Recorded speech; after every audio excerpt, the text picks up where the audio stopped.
우리는 로마서 12장에서부터 그리스도인의 삶에 대한 교훈을 생각하는 가운데 있습니다.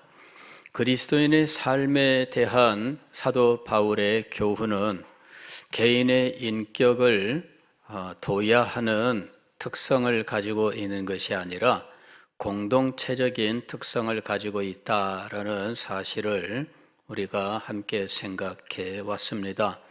즉 그리스도인의 삶의 시작은 공동체 안에서 시작되는 것이고 그리스도인의 삶의 완성도 공동체 안에서 완성되는 것입니다. 어떤 사람이 온유한 성품을 가지고 있다면 그 온유한 성품은 공동체와 상관없이 혼자 사막에 가서 키울 수 있는 것이 아닙니다. 사막에 혼자 사는데 무슨 온유함이 필요하겠어요? 그렇지 않겠습니까? 아니, 사막에 혼자 사는데 무슨 사랑이 필요하겠어요? 혼자 사는 사람에게는 아무 소용이 없습니다.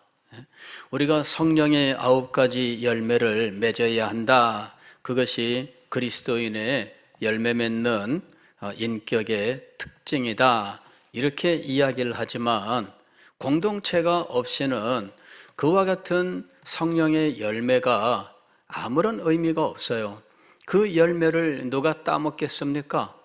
그 열매는 따먹음으로 유익을 얻는 것인데 아무도 따먹을 사람이 없어요. 여러분, 그러면은 어떻게 될까요?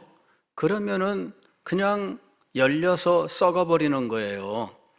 뭐 예전에 어디 시골에 가다 보게 되면은 감나무가 있는데 안 따서 그냥 12월 달, 1월 달에도 그대로 매달려 있는 감들 볼 수 있잖아요. 그런 감들은 그대로 거기서 한겨울 나면서 새가 파먹든지 아니면은 썩어서 그냥 떨어져 버리든지 그렇게 되는 겁니다. 열매는 따 먹어야 유익을 주는 것입니다. 그런데 이 성령의 열매는 누가 따먹느냐? 내가 따먹을까요? 아닙니다, 여러분. 성령의 열매를 따먹는 것은 공동체의 다른 형제 자매들입니다. 내가 성령의 열매를 맺으면 이 성령의 열매는 내가 따먹는 것이 아니에요. 나를 위해 내가 먹기 위해서 성령의 열매를 맺는 것이 아닙니다. 이것은 공동체 다른 형제 자매들이 따먹고 그 유익을 얻게 하기 위해서 맺히는 겁니다. 성령께서 우리에게 은사를 주셨다면 그 은사는 나를 위한 것일까요? 그렇지 않습니다. 성령께서 사도 바울에게 치유의 은사를 주셨습니다. 그래서 사도 바울이 병자들을 고치기도 했습니다. 그러나 그 일은 자기를 위한 것이 아니었다는 것은 사도 바울이 자기 옆구리에 가시를 인하여 하나님 앞에 기도했을 때 주님께서 내 은혜가 네게 족하니라 말씀하셨던 겁니다. 3번이나 이 병을 위해서 하나님 앞에 기도했지만 하나님께서는 듣지 않으셨습니다. 다른 사람들은 바울을 통해서 병고침을 받는데 막상 바울은 그렇지 않았거든요. 이유는 무엇일까요?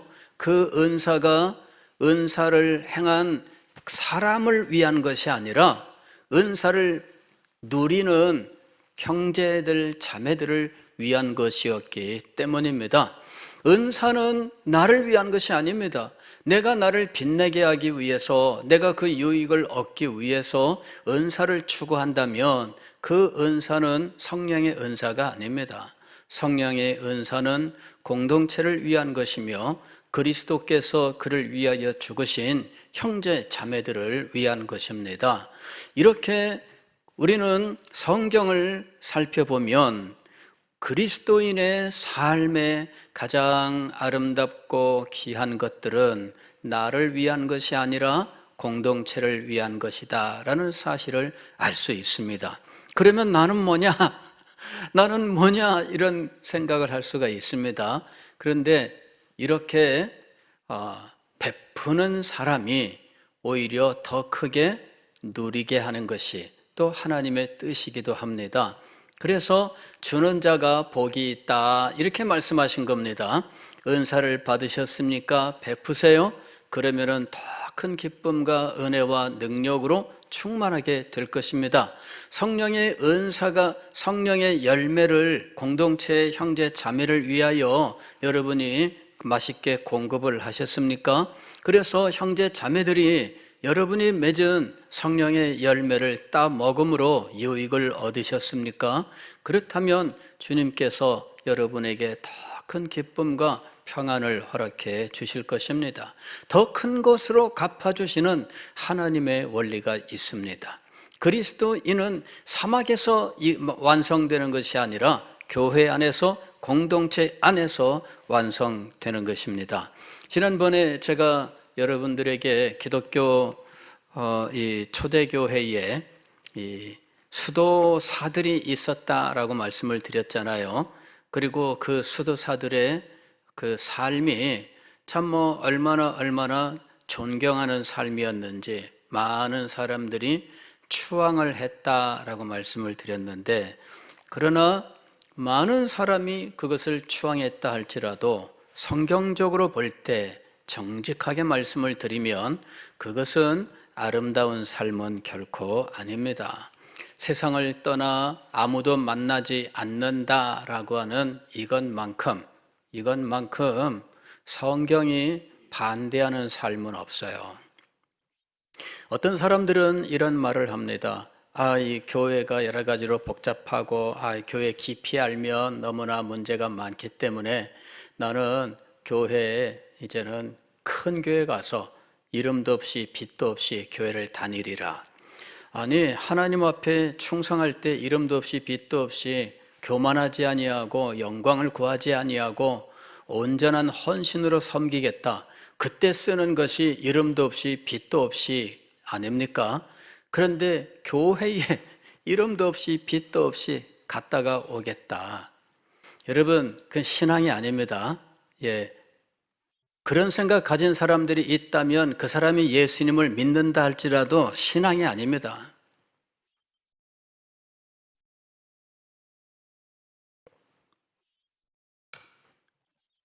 교회를 떠나고 싶고 교회와 연을 끊고 싶고 교회와 상관이 없고 싶고 그러한 마음은 신앙에서 나온 것이 아니에요. 그건 순전히 개인의 욕심 때문에 나온 거예요. 그래서 우리는 교회 공동체를 사랑하고 어떻게 해서든지 이 교회를 유익하게 하고자 하는 마음을 가져야 돼요. 이것이 그리스도인의 삶입니다. 로마서 14장에서는 이 공동체의 삶의 가장 중요한 그것은 믿음이 연약한 자에 대한 우리의 태도라는 사실을 가르치고 있습니다.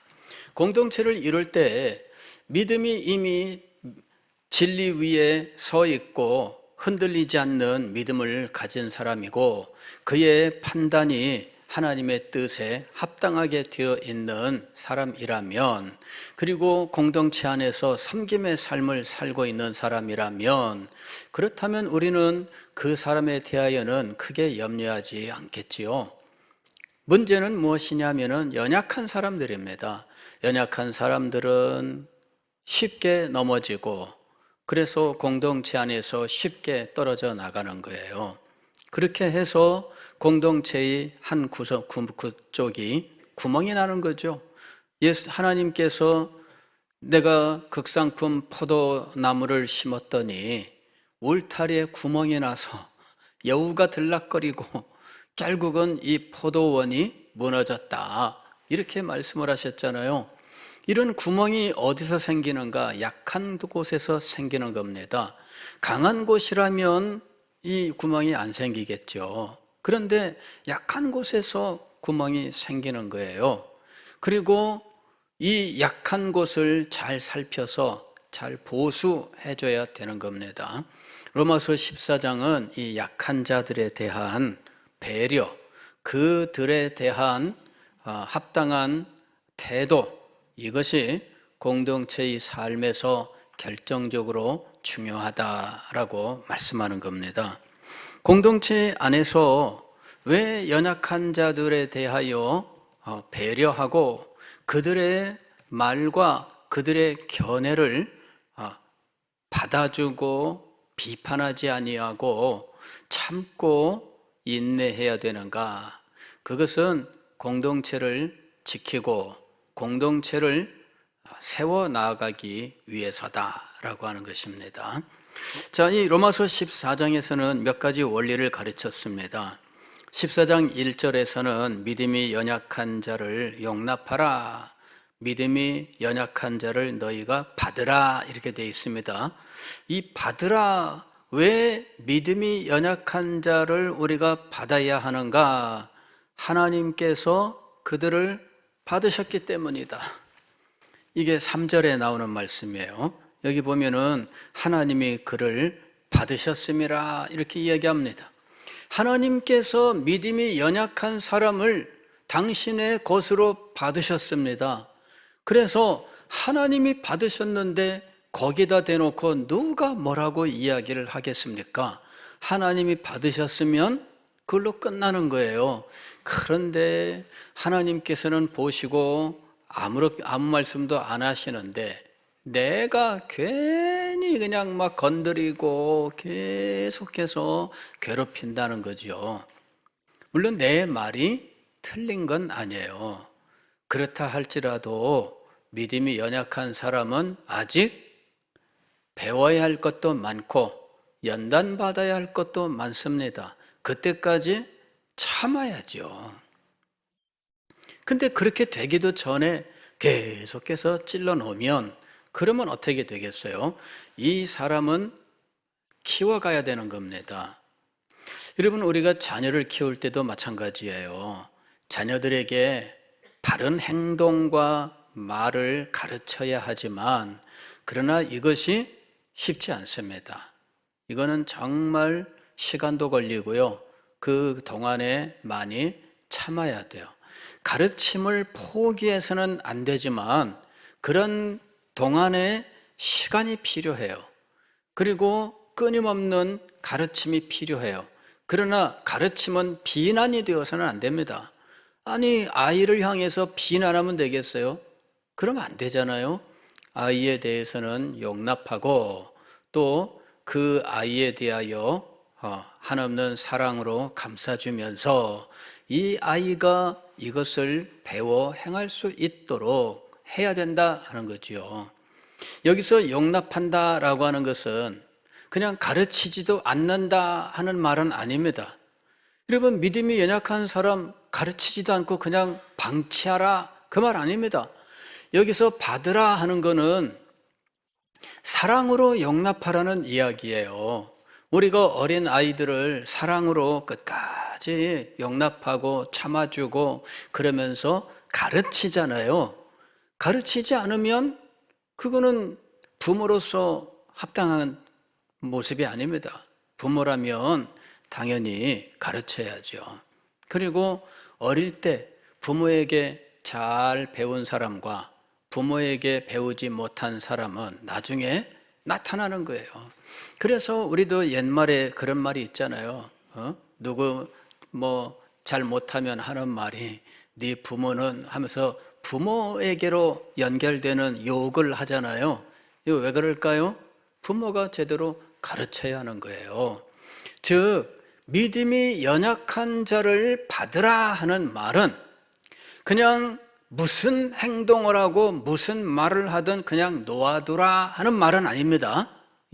사랑으로 감싸줘라, 그 말입니다. 사랑으로 감싸줘라.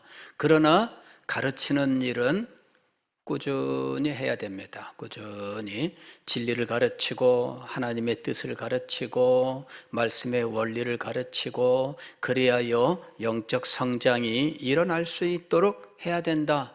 그런데 그 전까지는 어떻게 해야 된다고요? 용납하라, 사랑으로 품에 안아줘라, 그리고 그의 어리석은 말을 비난하지 말라. 14절, 13절 말씀을 보면 두 번째 원리가 나오는데 비판하지 말라 이랬습니다. 비판하지 말라. 구체적인 행동 가운데 하나, 가장 중요한 행동 가운데 하나는 비판하지 말고 비난하지 말라. 네가 애초에 싹이 그렇지. 이런 식으로 말하면 안 됩니다. 예, 비판하지 말라. 그 근거는 또 무엇이냐면은 그리스도께서 그를 위하여 십자가 위에서 대신 죽으셨다. 이렇게 말씀하는 거예요. 여기 보면은 15절에 이렇게 나와 있습니다. 만일 음식으로 말미암아 네 형제가 근심하게 되면 이는 네가 사랑으로 행하지 아니함이라. 이 사랑으로 행한다라고 하는 것이 용납한다, 받는다라는 말의 해석입니다. 그런데 왜 그렇게 해야 되느냐? 왜 그렇게 해야 되느냐? 그 다음에 나와요. 그리스도께서 대신하여 죽으신 형제를. 이게 근거입니다. 첫 번째 근거로서는 하나님의 것이다. 하나님께서 그를 받으셨다. 이렇게 3절에서 이야기하고 14절, 15절에서는 그리스도께서 그를 대신하여 죽으셨다. 이렇게 이야기합니다. 그리스도께서 그 사람을 위하여 십자가 위에서 죽으셨는데 내가 그 사람을 내친다면 내가 그리스도보다 위에 있는 자인가? 아니잖아요. 내가 그리스도보다 위에 있다는 말입니까?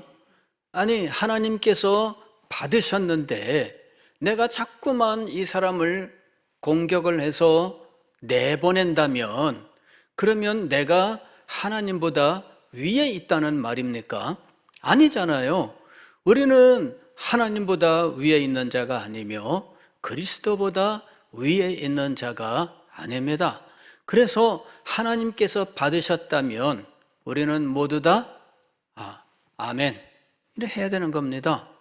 또 그리스도께서 그를 위하여 십자가 위에서 돌아가셨잖아요. 그렇다면 우리가 무슨 말을 할 수 있겠습니까? 알고 보면 나도 똑같은데 그렇잖아요. 그리스도께서 십자가 위에서 죽으셨다면 나는 그리스도께서 십자가 위에서 죽으신 존재가 아닐까요? 내가 죄가 없어서 나는 잘나서 그리스도의 십자가 없이 구원받았을까요? 그렇지 않습니다. 나도 죄로 말미암아 죽는 존재였잖아요. 그리스도의 십자가의 죽으심이 없었으면 나는 어떤 존재일까요? 죄 가운데 영원한 멸망으로 떨어지는 비참한 존재인 것입니다. 나라고 해서 별다른 존재가 아니었다라는 사실을 기억해야 돼요. 언제나 우리는 이것을 기억해야 됩니다. 우리가 어느 지점에 도달했든지 내가 무슨 대단한 자리에 올라갔든지 그 자리에서도 언제나 기억해야 될 것은 나는 그리스도의 십자가의 대속으로 구원받은 자이다. 그걸 기억해야 되는 거예요. 저 사람과 내가 차이가 날까요? 차이 나지 않습니다. 저 사람은 전과 20범입니다. 나는 전과는 하나도 없습니다. 그 사람하고 나하고 차이가 날까요? 사람으로는 차이가 나겠죠. 사람의 예를 따르면 차이가 나겠죠. 그러나 그리스도의 십자가에서 우리는 아무 차이가 없습니다. 우리가 키재기를 한다고 하면 하는 말이 있잖아요. 도토리 키재기다. 도토리 키재기라는 말이 있는데 죄가 바로 그런 거예요. 저 사람의 죄나 나의 죄나 인간이 도토리 키재기식으로 말하지 하나님께서 보실 때에는 다 똑같은 죄예요. 차이 나봤자 아무 차이도 안 나요. 그런데 우리는 그걸 가지고 내가 조금 먼저 믿었고 내가 뭔가 조금 더 배웠다고 해서 사람을 계속해서 비판하고 비난하고 무시하고 그렇게 해서는 안 됩니다. 그리스도께서 그를 대신하여 죽으셨느니라. 이유가 그거예요. 우리는 늘 기억을 해야 됩니다. 복음을 기억하라. 복음을 기억하라. 하나님의 나라는 먹는 것과 마시는 데 있지 아니하고 의와 평강과 희락이다. 이렇게 이야기합니다. 하나님의 나라는 먹고 마시는, 즉 우리들이 중요하게 여기는 어떤 문제들, 인간적인 것들일 뿐입니다. 교회 공동체 안에서 중요한 것은 무엇이냐면 복음이에요. 의와 평강과 희락, 이것은 로마서 5장 1절 2절에 나오는 말씀을 정리한 겁니다. 그리고 이것은 로마서 1장, 2장, 3장, 4장에 나오는 말씀을 한마디로 정리한 거예요. 의라고 하는 것은 믿음으로 말미암아 의롭다 하심을 얻는 이 복음의 진리에 대한 이야기예요. 평강도 마찬가지입니다. 그리스도께서 우리를 대신하여 십자가 위에서 죽으셨는데 대속 제물이 되셨습니다. 이것은 평강을 위한 것이었어요. 하나님과 죄인 사이의 평강을 위한 것이었습니다. 하나님과 죄인 사이는 원수입니다. 로마서 5장에서 이 원수됨에 대해서 이야기합니다. 우리가 아직도 연약할 때에, 우리가 아직 죄인 되었을 때에 그리스도께서 우리를 위하여 죽으심으로 하나님께서 우리에게 대한 자기의 사랑을 증명하셨습니다. 그런데 이때 우리는 바로 하나님과 원수 되었을 때 이 모든 일들이 일어났었다는 걸 알아야 돼요. 죄인이라고 하는 것은 다른 말로 말씀을 드리면 하나님의 원수라는 말입니다. 그 원수를 위하여 하나님께서 그리스도를 보내셨고, 그리스도는 이 원수 된 것을 해결하기 위하여, 그리하여 화목하게 하고 사랑으로 하나 되게 하기 위하여 십자가 위에서 화목제물이 되셨던 겁니다. 이것이 평강입니다. 희락은 믿음으로 말미암아 의롭담을 얻은 자가 하나님 앞에 용납되어 하나님 앞에 나아가 하나님과 기쁨의 교제를 나누는 겁니다. 죄인은 하나님 앞에 나아갈 수가 없습니다. 그는 그의 죄 때문에 하나님 앞에 나서는 순간 그는 죽음을 당할 수밖에 없습니다. 그러나 그 죽음을 당할 죄인이 하나님 앞에 나아갈 수 있는 이유는 그리스도를 옷 입었기 때문이죠. 그리스도께서 우리를 위하여 십자가 위에서 돌아가셨기 때문에 우리는 그리스도를 믿는 믿음으로 새 사람이 되었습니다. 그리고 그리스도를 옷 입고 하나님 앞에 나아갈 수 있게 되었고, 하나님께서는 그리스도를 옷 입은 우리를 용납하시고 안아주시는 거예요. 우리가 기도하면 우리 기도가 하나님 앞에 상달되는 이유가 무엇일까요? 그리스도 때문입니다. 우리가 하나님 앞에 예배를 드린들 그 예배가 우리의 의로 드린다면 하나님 앞에 이 예배가 올라갈까요? 그렇지 않습니다. 그런데 우리가 그리스도를 옷 입고 나왔기 때문에 하나님께서 우리의 예배를 받으시는 거예요. 우리의 예배는 불완전합니다. 우리의 기도도 불완전합니다. 그럼에도 하나님께서 받으시는 이유는 그리스도께서 이것을 완전하게 하시기 때문입니다. 우리의 추하고 더러운 것들은 다 깨끗하게 씻으시고 우리의 부족하고 연약한 것들은 다 온전케 하시는 그리스도께서 계시기 때문에 우리가 하나님 앞에 설 수 있게 된 겁니다. 우리는 이것을 기억해야 돼요.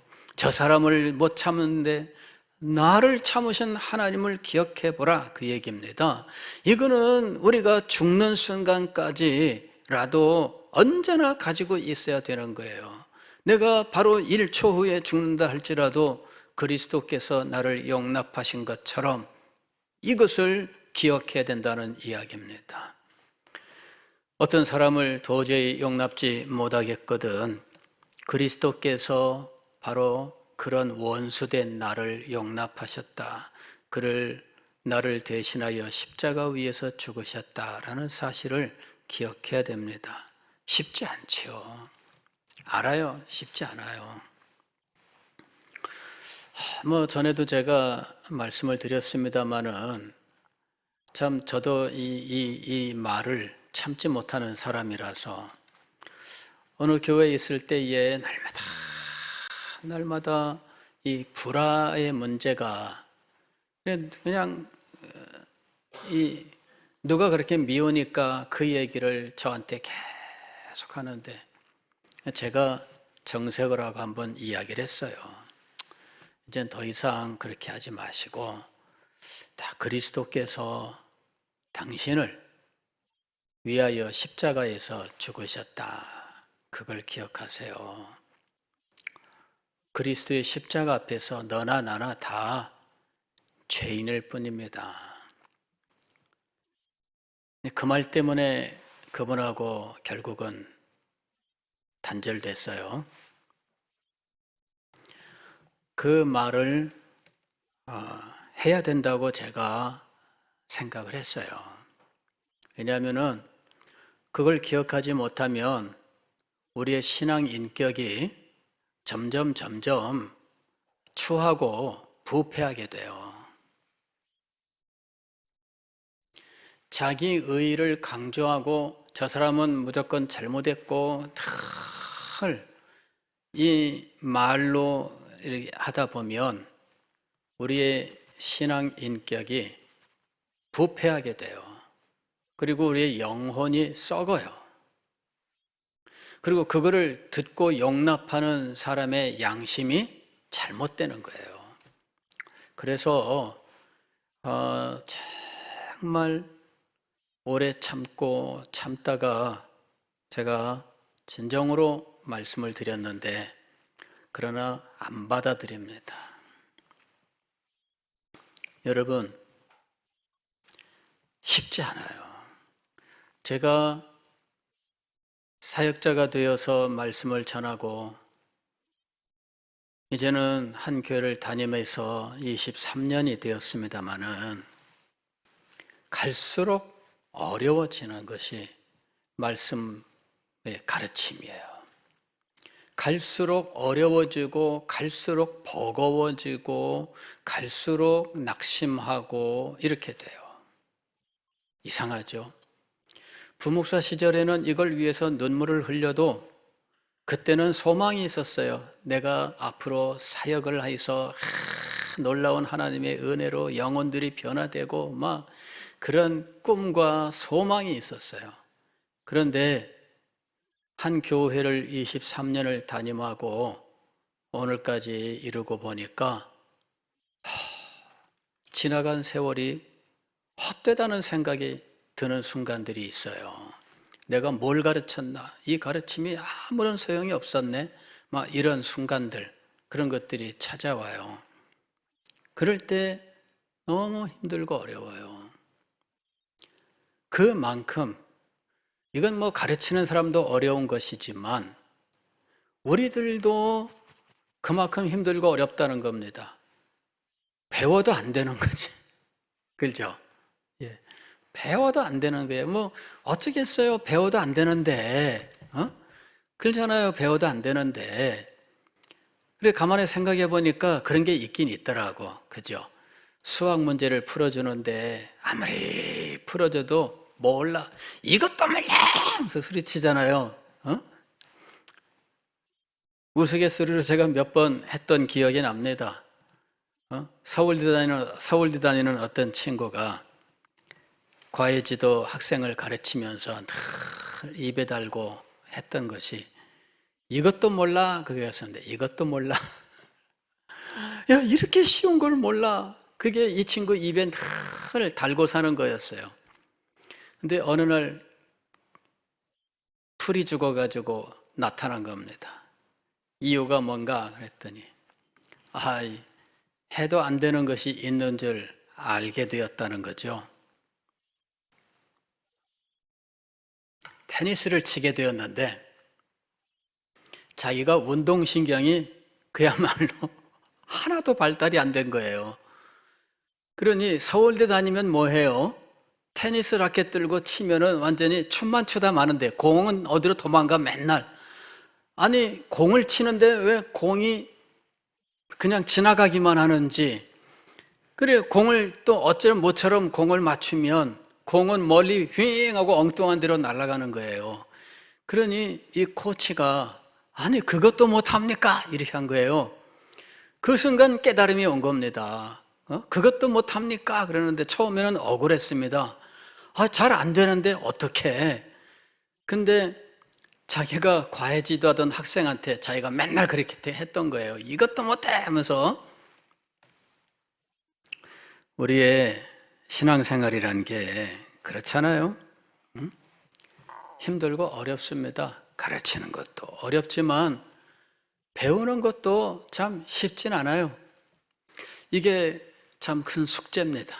아직도 제가 붙들고 씨름하고 있으며 버거워하는 숙제입니다. 이건 오로지 하나님의 성령, 그 은혜 이외에는 방도가 없습니다. 사람이 아무리 말을 잘한들 저는 제가 말을 못하는 사람이 아니지 않습니까? 그런데 말을 아무리 잘해도 소용없어요. 사람이 믿게 하는데 말을 아무리 잘해도 소용없고, 이 사람이 변화된 삶을 살게 하는데 인간의 말은 소용이 없더라. 이걸 다 절감해요. 그러나 포기할 수 없죠. 끝까지 해야 됩니다. 제가 하나님의 부르심을 받는 그 순간까지 포기할 수 없습니다. 열매는 오직 하나님께서 아실 것입니다. 제가 무슨 하나하나 열매 세어가면서 몇 개 이러면서 살아봤자, 그래봤자 몇 개나 셀 수 있겠어요. 하나님께 맡기고 나한테 맡겨진 일을 충성스럽게 감당할 뿐입니다. 자, 믿음이 연약한 사람을 받으라. 이 말은 용납하라. 그의 견해를 용납하라. 그의 어리석은 행동을 비판하지 말라 하는 이야기입니다. 그는 하나님이 받으셨고 하나님의 것이기 때문이며, 그는 그리스도께서 그를 대신하여 십자가 위에서 죽으셨기 때문이다 라는 것입니다. 우리가 기억해야 될 것은 복음입니다. 복음이에요. 사소한 문제들이 아닙니다. 먹는 문제로 그걸 중요하게 여겨서 그걸 가지고 막 대판 싸움을 벌이고 그게 뭐 이렇게 중요해요. 늘 저도 몇 번 얘기하잖아요.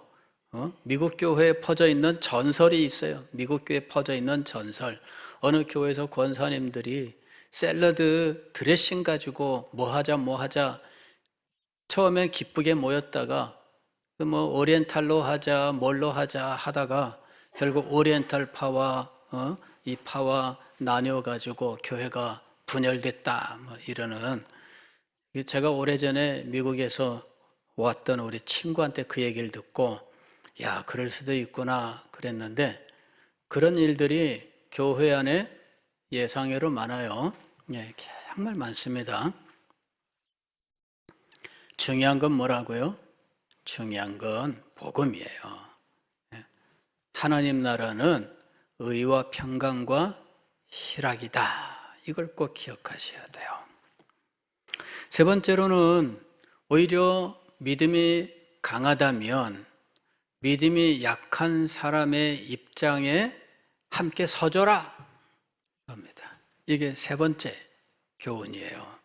19절 이하에 보면은 그러므로 우리가 화평의 일과 서로 덕을 세우는 일을 힘쓰나니 음식으로 말미암아 하나님의 사업을 무너지게 하지 말라. 하나님의 음식으로 말미암아 무엇을 무너지게 하지 말라? 하나님의 사업을, 하나님의 일, 하나님의 사업, 하나님의 일. 이건 무엇을 의미하는 걸까요? 교회입니다. 하나님의 나라를 이루고 교회를 세워나가는 이 아름다운 믿음의 공동체를 이루는 이 일, 이것이 하나님의 일입니다. 그런데 예를 들어서 음식의 문제입니다. 이건 예를 든 거예요. 사도 바울은 음식의 문제에 대하여 이래라 저래라 결론을 내려주지 않습니다. 고린도 교회에는 구체적인 이야기를 하고 있지만 로마서에서는 구체적으로 먹어라 먹지 말라의 이야기를 안 합니다. 이것을 판단해 주진 않아요. 다만 그 문제로 인하여 교회가 분열하게 된다면 이것이 하나님의 일을 무너뜨리는 일이다라는 이야기입니다. 그렇다면 우리는 어떻게 해야 할 것인가? 우리는 오히려 믿음이 연약한 자의 입장에 서줘라 하는 이야기입니다. 그의 입장에 서줘라. 그래서 그가 먹으면 안 되잖아요 하면은 먹지 마라. 그 얘기입니다. 먹으면 안 되잖아요 그러면은 먹지 말라 그 얘기입니다. 그게 그 사람의 입장에 서주는 겁니다. 그런데 괜찮아 이러면서 먹었습니다. 이 사람은 먹으면 안 되잖아요 그랬는데 먹었습니다. 상처 입었어요. 그렇게 하면 안 된다는 거예요. 오히려 나는 어떻게 하라? 그리스도인의 자유에서 말씀을 드렸죠. 안 할 수 있는 자유가 있어야 된다. 그래서 내가 약한 사람의 입장에 동조해주고 그의 입장에 함께 서줘라 하는 이야기입니다. 거기까지 갈 수 있어야 된다는 이야기입니다. 그렇게 해서 하나님의 교회를 사랑으로 감싸야 된다는 이야기입니다. 21절, 20절 보십시오. 음식으로 말미암아 하나님의 사업을 무너지게 하지 말라. 만물이 다 깨끗하되 거리낌으로 먹는 사람에게는 악한 것이라. 고기도 먹지 아니하고 포도주도 마시지 아니하고 무엇이든지 내 형제로 거리끼게 하는 일을 아니함이 아름다우니라. 21절의 말씀은 그 믿음이 약한 형제의 견해, 그 입장에 함께 서주는 것에 대한 이야기예요. 마시지도 않고 먹지도 않는다. 이거는 믿음이 약한 자가 가지는 견해입니다. 그 입장에 함께 서줘라 하는 이야기입니다. 그렇다고 해서 안 먹는 것 괜찮아 라고 하는 내 입장이 잘못되는가? 그렇지 않습니다. 이 문제에 있어서 내가 믿음이 약한 자의 입장에 서주는 이것이 더 아름다워요. 내가 믿음을 버리는 것이 아닙니다. 왜? 이럴 수도 있고 저럴 수도 있는 문제였거든요. 그때의 믿음이 약한 자의 입장에 내가 서줬을 때 내 믿음을 버리는 것이 아닙니다. 오히려 나의 믿음은 지키면서 연약한 자의 입장에 동조해 주면서 믿음으로 그 일을 행하라 하는 이야기입니다. 여기 보면은 22절에 네게 있는 믿음을 하나님 앞에서 스스로 가지고 있으라. 어떻게? 믿음이 연약한 자의 입장에 함께 서 있으면서 네가 가진 믿음은 그대로 가지고 있어라. 자기가 옳다 하는 바로 자기를 정죄하지 아니하는 자는 복이 있도다. 그게 바로 이 상황입니다. 나는 먹을 수 있어 그렇게 생각했어요. 믿음이 약한 사람이 먹으면 안 돼 그랬습니다. 먹을 수 있어 그랬던 내가 안 먹었어요. 그러면 먹을 수 있어라고 말한 내 입장이 어떻게 되는가? 그게 오히려 아름답다 그 얘기입니다. 그 일로 인해서 정죄를 받는 것이 아닙니다. 내가 약한 자 입장에 서서 음식을 먹었다고 해서 안 먹었다고 해서 내가 나쁜 사람이 되는가? 아닙니다. 아름다운 것이 되는 거예요. 그렇다고 해서 믿음을 버릴 필요까지는 없다. 믿음을 가지고 있어라. 가지고 있어라. 그 믿음을 가지고 나중에 기회가 되면 약한 사람을 가르치고 그 사람이 성장할 수 있게 하는 거죠. 여러분, 우리는 약한 사람을 사랑으로 품에 안고 그리하여 그를 비난하지 않으면서 때로는 그의 입장에 함께 서기까지 하면서 덕을 세우는, 즉 공동체를 세워나가는 일을 해야 된다 이렇게 말씀하는 거예요. 그 일은 하나님의 사업, 사업이라고 지금 번역하고 있습니다. 그게 하나님의 사업입니다. 하나님의 사업을 우리가 우리의 임의의 생각으로 혹은 말로 무너뜨리면 안 된다는 거예요. 이거를 세워라, 그 얘기입니다. 그런데 때로는 이 믿음이 연약한 사람 혹은 초신자가 세월이 많이 지났는데도 여전히 어린아이의 상태로 머물러 있는 이런 상황도 있습니다. 그럴 때는 어떻게 해야 되는가 하는 거죠. 그럴 때는 어떻게 해야 되는가. 이게 이제 오늘 우리들이 기성교회에서 오래된 성도들에 대하여 가지는 이제 어려운 문제입니다. 벌써 선생이 되었어야 할 터인데 아직도 젖을 먹어야 하는도다 라고 하는 사람들이 있어요. 이런 사람들이 많은 교회는 문제가 큰 교회입니다. 이런 교회는 능력도 없고 아무것도 없습니다. 성도들이 영적으로 성장해야 돼요. 그는 믿은 연조만큼 하나님을 아는 지식이 성장해야 돼요. 그의 삶 속에서 실제적으로 하나님을 체험해 가야 돼요. 하나님께 대한 진리를 그의 삶 속에서 경험해 가야 돼요. 그러면서 살아있는 진리 지식이 그 사람 속에 역사해야 됩니다. 그래야 하나님과 함께하는 기쁨의 삶을 살 수 있는 겁니다. 그런데 그런 삶을 살지 못하면서 세월만 흐르는 이런 일이 있습니다. 몸집은 자라서 힘은 세졌는데 이 힘을 어디다 쓸까요? 사람을 넘어뜨리고 패는 데 쓰는 일이 벌어지는 거예요. 그러면은 이게 참 큰 문제입니다. 예전에 교회 이렇게 제가 서울에 어느 교회 이렇게 사무실에 있는데 갑자기 우리 여전도사님이 목사님 찾아요. 아, 이게 귀신 들린 사람이 왔는데요.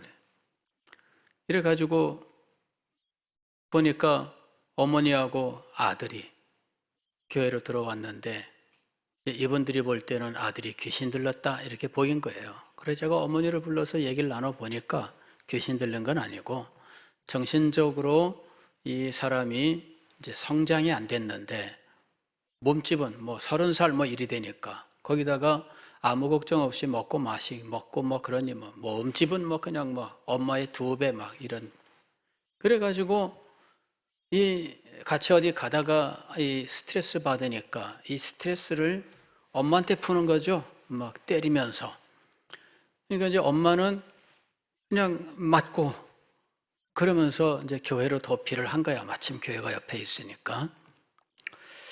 그래서 귀신 들린 게 아니고 이제 이게 정신적인 문제이니까 잘 진정시키고 계속 기도해서 보냈어요.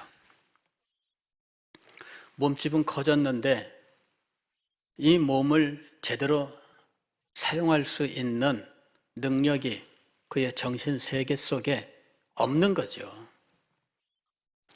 우리 성도들 가운데 그런 사람들이 있다 그 얘기입니다. 교회는 눈에 보이는 교회이기 때문에 세월이 지나면 집사님도 임명을 해야 되고 그런 사람도 투표 받으면 중직자가 될 수 있고 그렇게 되는 거예요. 뭐 지내다 보면 성도들은 다 자기들끼리 친하기 때문에 뭐 그런저런 게 눈에 보이지 않아요. 그래서 그런 사람들도 다 중직자가 돼요. 근데 교회는 어떻게 될까요? 교회는 어려움을 겪는 거죠. 그래서 언제까지나 어린아이로 놓아두지 아니하고 할 수 있는 대로 가르치려고 해야 된다. 할 수 있는 대로 훈련을 시키려고 해야 된다. 그런데 기가 막힌 일은 그런 사람들은 또 미꾸라지처럼 잘 빠져나가요. 교육시키려고 하면 다 빠져나가요. 안 배워요. 이게 문제입니다. 배워야 돼요. 가르쳐야 되고 배워야 됩니다. 예. 교회가 가르치는 일은 권세라고 이야기합니다. 교훈권이라고 해서 이것은 그 누구도 막을 수 없습니다. 누구도 막을 수 없어요. 교훈권입니다. 목사는 이 교훈권을 그의 강도, 즉 설교를 통해서 그 교훈권을 행사하고 있습니다. 이거는 그 누구도 막을 수 없어요. 이걸 막으려고 드는 일들이 있습니다. 교회가 분쟁할 때. 근데 이걸 막으려고 달려드는 사람들은 무서운 줄 알아야 됩니다.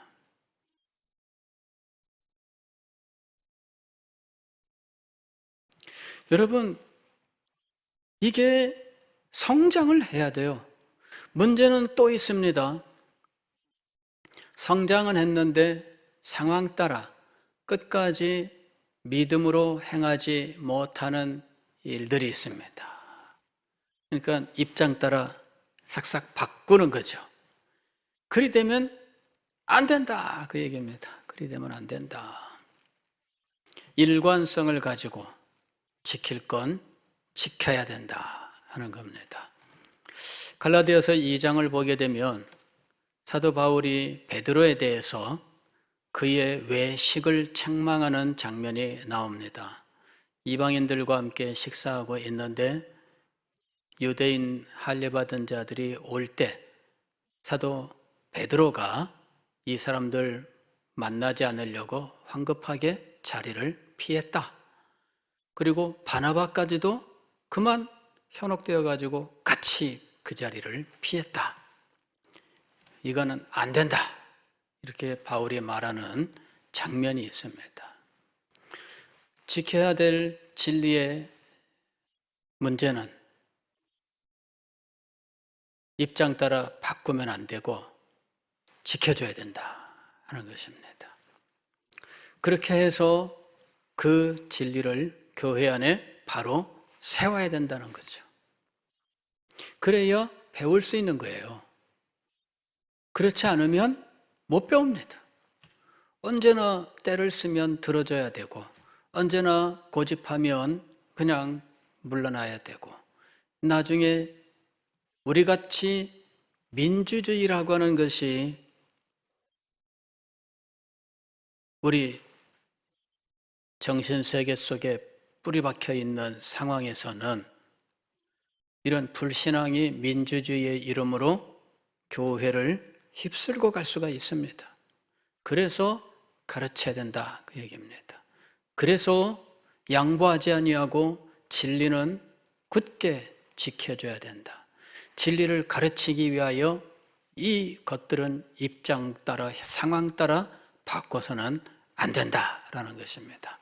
이 문제는 믿음이 연약한 자를 용납하고 받아주고 사랑하고 하는 것과는 다른 차원의 문제입니다. 예, 우리는 언제나 약한 사람들을 용납하고 하나님의 것이요 그리스도께서 대신 죽으신 사람이고 그는 정말 사랑으로 품에 안아야 되는 사람이라고 하는 그리하여 공동체의 덕을 세워 공동체를 아름답게 세우는 하나님의 사업을 힘써야 되는 것을 분명히 원칙으로 세우지만 그러나 20년 동안 어린아이로 그냥 두는 것은 잘못입니다. 10년 동안 어린아이로 두는 것도 잘못입니다. 어린아이는 1, 2년이면 끝나는 거예요. 어린아이의 일을 버리도록 가르치고 또 가르쳐야 하는 것입니다. 기도하겠습니다.